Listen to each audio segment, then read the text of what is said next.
SI team ಅವರು ಅವಶೇಷಗಳನ್ನ ಮತ್ತೆ evidence ಸಾಕ್ಷಿಗಳನ್ನ collect ಮಾಡ್ತಾ ಇದ್ದಾರೆ.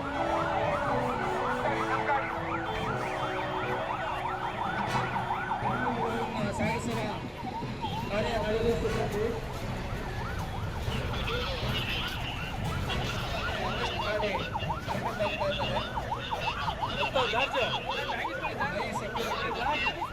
ಎಲ್ಲ ತಂಡಗಳು, ಪೊಲೀಸ್ ತಂಡ, ಫೈರ್ ಅಂಡ್ ಎಮರ್ಜೆನ್ಸಿ ಡಿಪಾರ್ಟ್ಮೆಂಟ್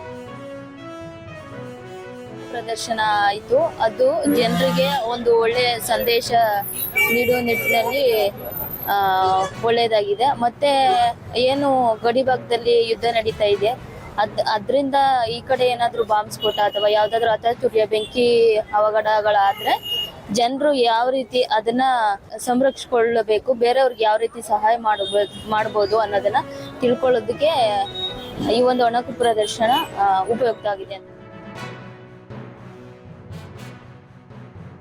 ಚೆನ್ನಾಗಿ ಗೊತ್ತೈತೆ, ಗೊತ್ತೈತೆ ಇಂಥವ್ರಿಗೆ ಒಳ್ಳೇದು ಆಗ್ತದೆ. ಯಾಕೆ ಯಾವುದೇ ಕಾರಣಕ್ಕೆ ಈ ಥರ ಆದಾಗ ಒಂದು ವಿಷಯ ಗೊತ್ತಾಗುತ್ತೆ ನಮಗೆ, ಅದರ ಹೇಳ್ತಾ ಹೋಗ್ಬಿಟ್ಟು ಅಷ್ಟೇ ಮುಗಿದ್ವಿ.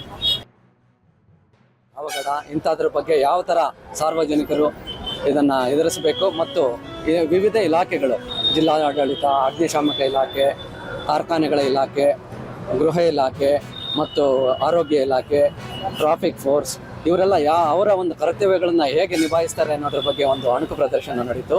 ಎಲ್ಲ ವಿಭಾಗಗಳು, ಎಲ್ಲ ಒಂದು ಅಧಿಕಾರಿಗಳು, ಎಲ್ಲ ಇಲಾಖೆಗಳು ಸಕ್ರಮವಾಗಿ ಭಾಗವಹಿಸಿ ತುಂಬ ಚೆನ್ನಾಗಿ ಈ ಒಂದು ಅಣಕು ಪ್ರದರ್ಶನದಲ್ಲಿ ಮಾಡಿ ಯಶಸ್ವಿಯಾಗಿದ್ದಾರೆ.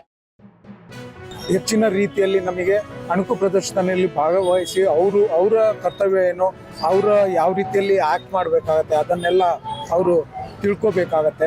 ಕೆಲವೊಂದು ಬರೀ ಟಿ ವಿ ನೋಡಿ ನಾವು ತಿಳ್ಕೊಳ್ಳೋದಲ್ಲ, ನಮ್ಮ ಮನಸ್ಥಿತಿಯಲ್ಲಿ ನಾವು ಗೊತ್ತಾಗಬೇಕಾಗತ್ತೆ.